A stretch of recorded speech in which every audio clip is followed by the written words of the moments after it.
سورة الأحقاف مكية. بسم الله الرحمن الرحيم. حاميم. تنزيل الكتاب من الله العزيز الحكيم. ما خلقنا السماوات والأرض وما بينهما إلا بالحق وأجل مسمى، والذين كفروا عما أنذروا معرضون. قل أرأيتم ما تدعون من دون الله أروني ماذا خلقوا من الأرض أم لهم شرك في السماوات، ائتوني بكتاب من قبل هذا أو أثارة من علم إن كنتم صادقين. ومن أضل ممن يدعو من دون الله من لا يستجيب له إلى يوم القيامة وهم عن دعائهم غافلون. وإذا حشر الناس كانوا لهم أعداء وكانوا بعبادتهم كافرين. وإذا تتلى عليهم آياتنا بينات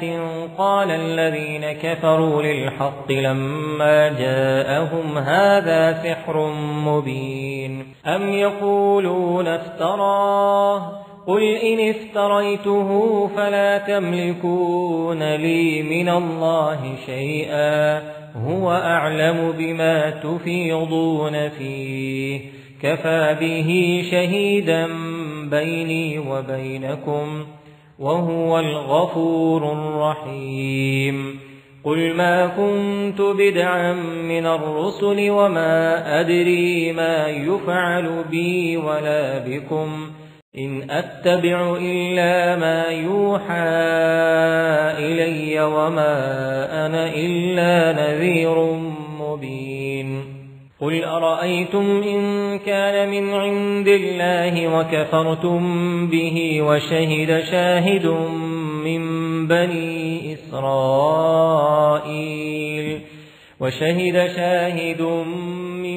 بني إسرائيل على مثله فآمن واستكبرتم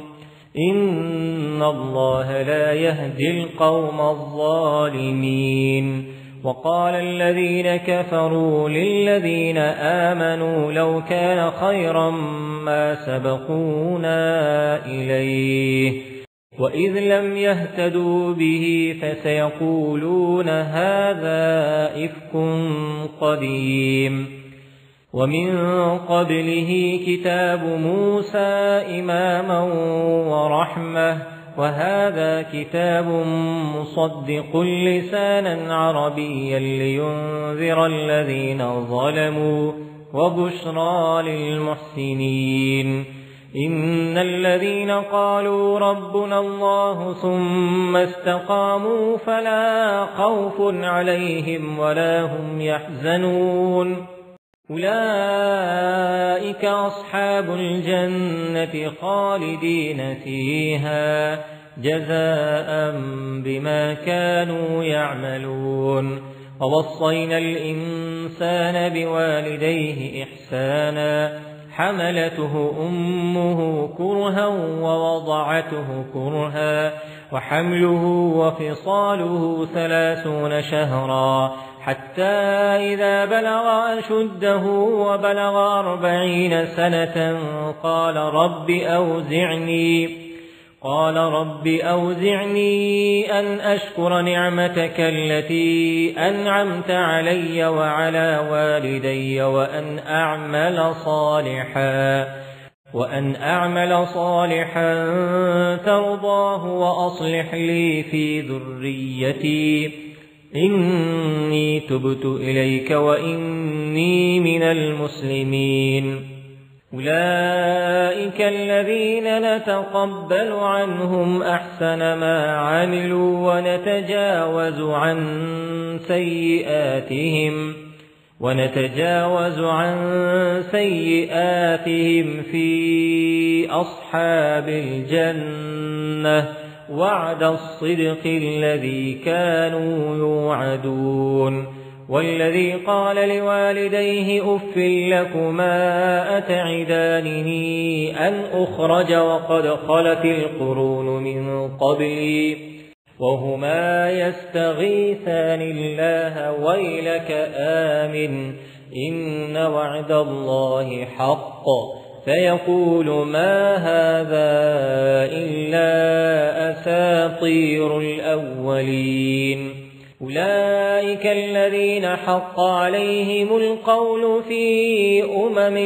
قد خلت من قبلهم من الجن والإنس إنهم كانوا خاسرين ولكل درجات مما عملوا وليوفيهم أعمالهم وهم لا يظلمون ويوم يعرض الذين كفروا على النار أذهبتم طيباتكم في حياتكم الدنيا واستمتعتم بها فاليوم تجزون عذاب الهون بما كنتم تستكبرون في الأرض بغير الحق وبما كنتم تفسقون واذكر أخا عاد إذ أنذر قومه بالأحقاف وقد خلت النذر من بين يديه ومن خلفه ألا تعبدوا إلا الله إني أخاف عليكم عذاب يوم عظيم قالوا أجئتنا لتأفكنا عن آلهتنا فأتنا بما تعدنا إن كنت من الصادقين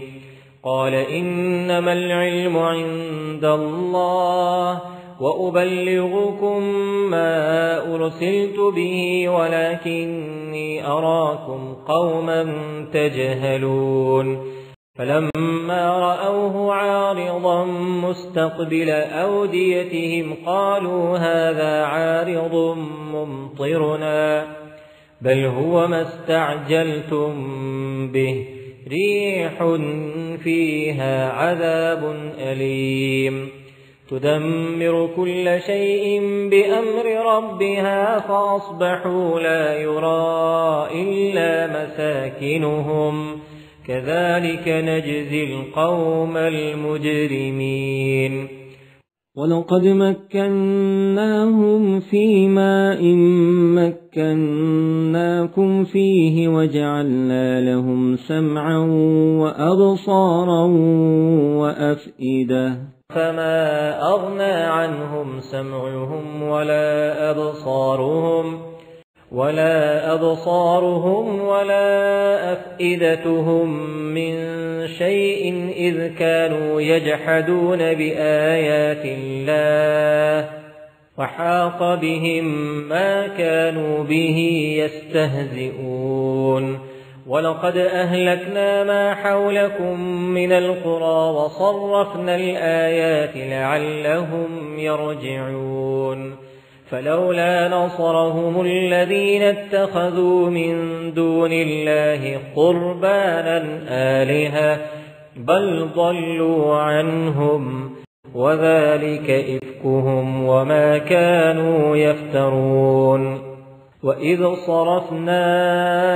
إليك نفرا من الجن يستمعون القرآن فلما حضروه قالوا أنصتوا فلما قضي ولوا إلى قومهم منذرين قالوا يا قومنا إنا سمعنا كتابا أنزل من بعد موسى مصدقا لما بين يديه يهدي إلى الحق وإلى طريق مستقيم يا قومنا أجيبوا داعي الله وآمنوا به يغفر لكم من ذنوبكم ويجركم من عذاب أليم ومن لا يجب داعي الله فليس بمعجز في الأرض وليس له من دونه أولياء أولئك في ضلال مبين أولم يروا أن الله الذي خلق السماوات والأرض ولم يعي بخلقهن بقادر على أن يحيي الموتى بلى إنه على كل شيء قدير ويوم يعرض الذين كفروا على النار أليس هذا بالحق قالوا بلى وربنا قال فذوقوا العذاب بما كنتم تكفرون فاصبر كما صبر أولو العزم من الرسل ولا تستعجل لهم كأنهم يوم يرون ما يوعدون لم يلبثوا إلا ساعة من نهار بلاغ فهل يهلك إلا القوم الفاسقون